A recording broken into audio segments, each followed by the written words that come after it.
Welcome to the CEO of Destiny podcast, where you will find the tools to fulfill the purpose of your generation and wildly succeed in the marketplace. And now your host, Andre J. Benjamin. All right. We are excited and delighted to have a great author, thought leader, someone that is in the venture capital space that is a former guest, but we just call them family now. Welcome to the CEO of Destiny show. My name is Andre J. Benjamin, and today we have Mr. Seth Levine. That's what I've heard some say. I've said Levine. What do you say, Seth? I say Levine. You had it nailed. You remember from last time. It's great to be back, Andre. It's good to see you. Welcome back. So, man, you guys have been busy.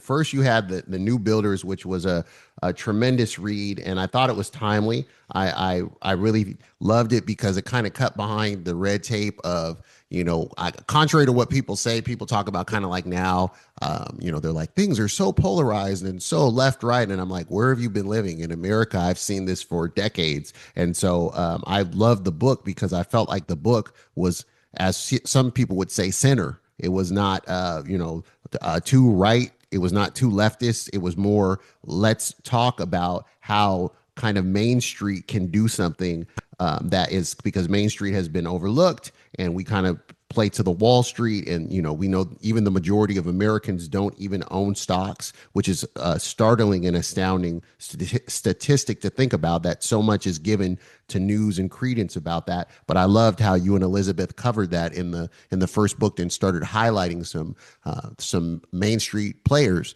and the contributors and the ways that they could shape things. And now you have this new work, Capital Evolution. I want you to speak a little bit about that and kind of, talk about the journey from the New Builders to Capital Evolution. Yeah, that's a great setup, and I really appreciate it. One of the things I love about the first book, about the New Builders, is it's kind of timeless, right? I mean, we talk about, and you're absolutely right. It does not take a political position.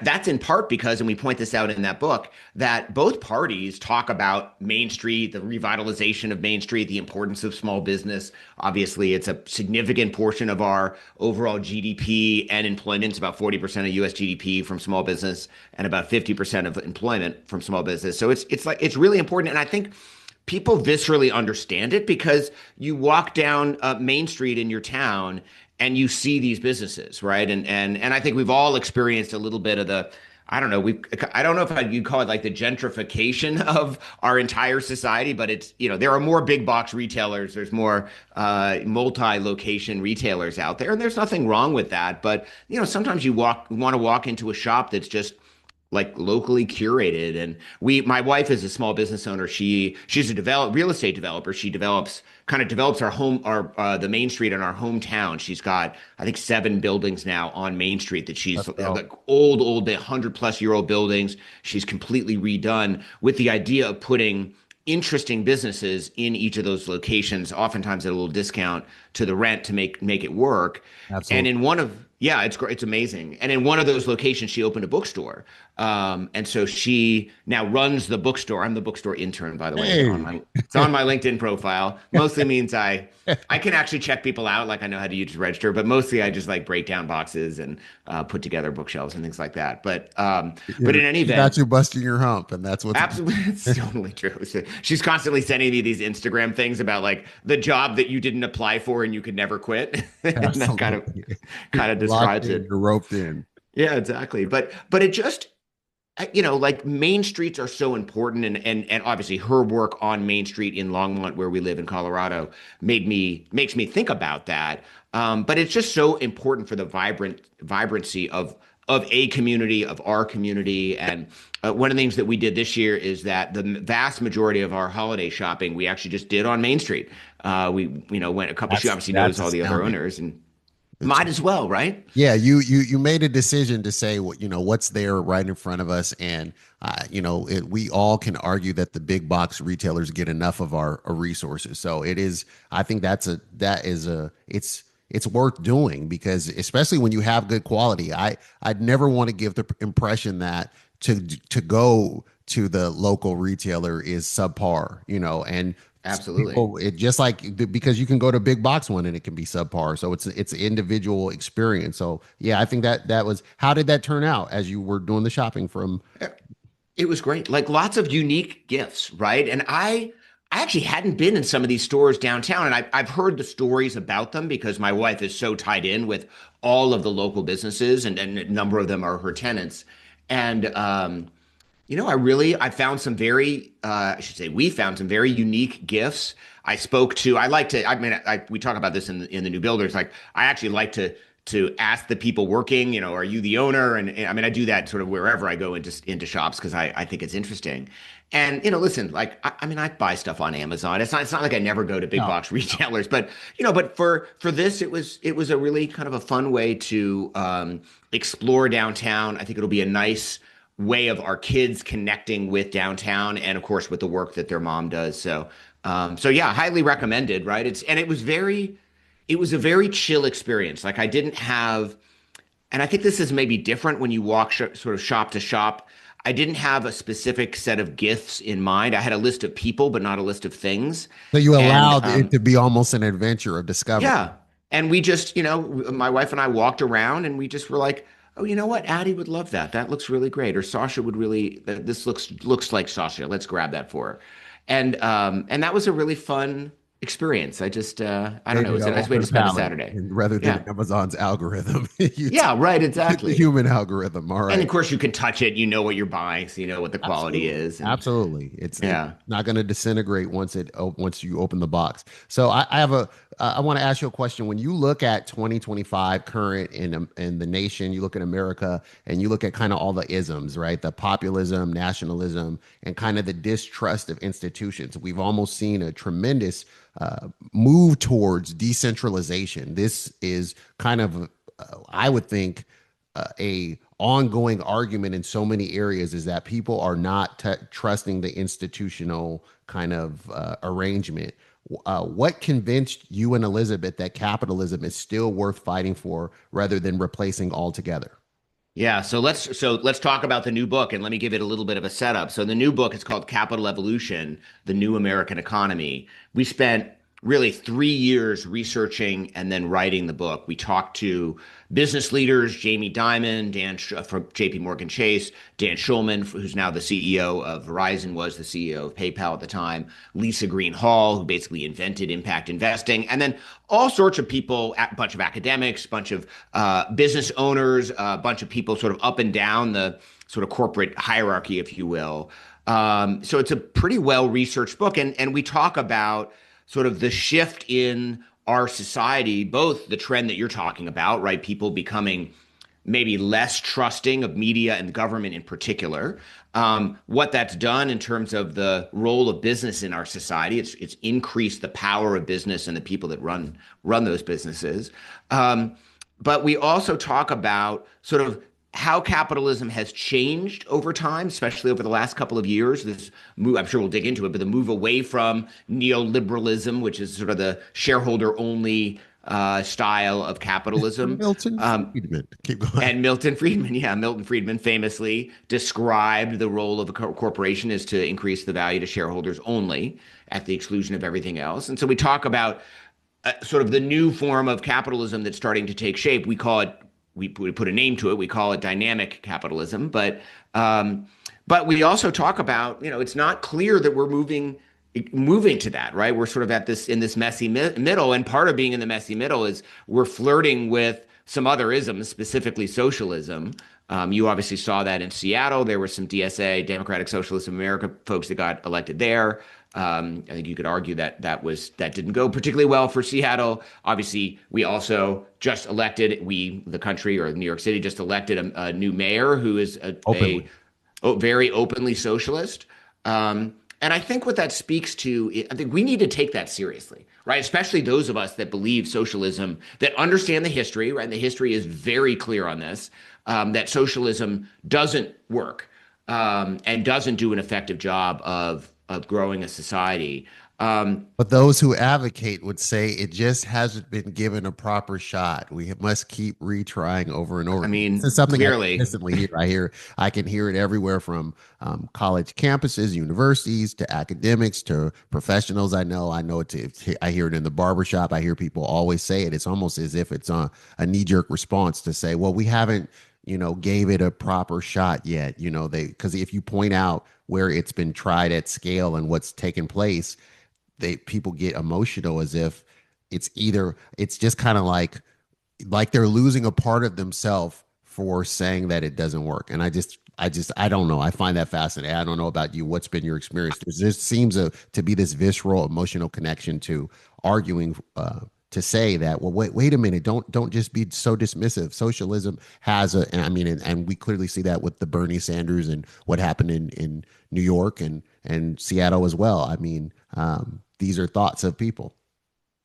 So I think we should take the thoughts very seriously, in particular, because if you look at the statistics, half of young people, people under 40, don't believe capitalism works. And that's, I think, why Mamdani, I mean, he's also a great politician, so I think we should give him credit for that. But I think that's some of his attraction to people. And by the way, populism looks similar on the left and the right, right? It's probably why a double-digit percentage of people that voted for Mamdani voted for Trump, and really why they kind of got along, I think, better than everyone expected Because in they the hold Oval Office. because at the core it seems like there's some of the same values. So it's interesting. It may not be the issue for issue agreement, but in regards to people found it, and I know it was controversial, but people found it. New Yorkers resonated with the fact that I saw a video circulating. I stay out of news, but I did see a video because I was like, what's going on in New York? And so they had kind of like a collage of all the politicians saying that their first visit was going to be to the nation of Israel, and then when they got to him, he was just like, I'm going to take care of New York. I'm going to be in New York. And you're like, okay, that doesn't, at this moment, whether I agree ideologically with everything he said, that doesn't sound controversial. It sounds like that as a Yeah. New York mayor, he'd be looking to take care of New York. We're in interesting times. So when you guys undertook writing this book, what made you want to do this and to focus on this, and why did you feel this was the timing for this book? Yeah, I mean, so let's be clear. We got incredibly lucky with the timing, right? Like there were some underpinnings of disruption, right? People not believing in capitalism, specifically in Seattle, Minneapolis, and San Francisco, right? And interestingly enough, really all of those cities have pulled back a little bit from their kind of socialist experiments because they struggled. But so that was happening a little bit. But I mean, the national conversation now, we just lucked out that our book is like right in the middle of that. But the actual story for why we decided to write this book is I was at a dinner for a company that my day job is I'm a venture capitalist. So I sit on the boards of companies and we make investments, et cetera, in companies and in funds. And I was in New York and I was at a board dinner. I was the only out of town board member. And so everyone else, all the other board members had left. And so it was me and the executive team sort of later in the evening. I mean, not crazy late, but 11 o'clock at night kind of thing. And we had a nice dinner and had a little bit of wine. And we started talking about, it was right after the Dobbs decision, right? The CEO was talking about another CEO in the Foundry portfolio who had written something on LinkedIn about their response to Dobbs. And people from his company, it's a pretty big company, had written back and basically some had said you didn't go far enough. Some said you went too far in what he had said. And the CEO at dinner was saying to me, what's your advice? And should we accept a lower return as Foundry, as my investment firm, for the company living its values? And he was describing, it was just after sort of Pride Month and they had changed their logo on their website. And he was like, I hadn't really thought about that. Like I just, I live in New York and of course I believe in, sort of equality for LGBTQ plus, and we changed the logo. But he said, I didn't think about like when people hit our website, what does that tell them about our business? And why should our business be doing stuff like that? And we ended up having a really interesting conversation about it. That was thought-provoking for me. So, of course, what do I do? I mean, Elizabeth is my co-author for both the New Builders and for this book, Capital Evolution. when interesting things come up, I call Elizabeth and I was like, hey, Eve, like this was interesting. And we started kind of Can you digging. break down a little bit for the audience that's tuning in now? Give a little bit about why Elizabeth. Kind of like such as there's a great book by Dan Sullivan, Who Not How, Benjamin Hardy and Dan Sullivan, but kind of Yep. why she's your particular who for this, how your skill sets line up and why you work together so well. Yeah, I mean, we really kind of lucked into finding each other. I mean, what the way we found each other was she was doing some reporting in Israel, and on entrepreneurship in Palestine, in the West Bank. And someone said to her, "Hey, have you met Seth Levine? He's mentoring he's a VC from the States, and he's mentoring a bunch of companies in Palestine." And so someone connected us, and we this was maybe 12 years ago. And we kind of bonded over this shared interest for entrepreneurship in difficult places, and started trading some stories and some ideas. And I think, we started coming up with this idea for what became the New Builders. It was a very natural kind of organic process, Andre, right? And it turns out we're kind of like an old married couple. We sort of bicker a little bit, and we love each other, but we're sort of sometimes on each other. And the process of writing the New Builders was just we push each other in good ways, right? And we have very different writing styles. I write kind of top to bottom. I sort of half edit as I'm going. I mean, it all needs to be re-edited, of course, and she writes sort of in this like circles, like she's like an impressionist painter, right? Where 10 minutes before it's done, you're like, I don't even know what this is. And then the whole thing emerges in the last little bit. Amazing. I could not see where it was going, and now it all comes together. Yes. Yeah. And I like kind of having that difference. I would say I felt like I don't want to say perfected, but we took our writing collaboration to sort of a new level on Capital Evolution. I feel like when I read the New Builders, I can kind of tell who wrote what. We sort of have different styles, but on the New Builders, it came together a lot more. I think it's just experience and time together, but we really enjoy that. And so she's a natural person for me to call about issues like this, because I knew what her response was going to be. One, that it was interesting, and two, hey, we should talk to some other people about it, because as a reporter, her instinct is to report. So you call an interview, and so that's exactly what we did. She wanted to investigate and dig into this, and so in your conversations with other CEOs, what made you undertake and kind of put together the idea that capitalism is even worth fighting for with all the emerging other isms that are competing? Yeah, well, for starters, it became clear to us, and I don't think I had really recognized just how much pressure. Again, this is 3 years ago, but even then, that capitalism was under from a public opinion standpoint.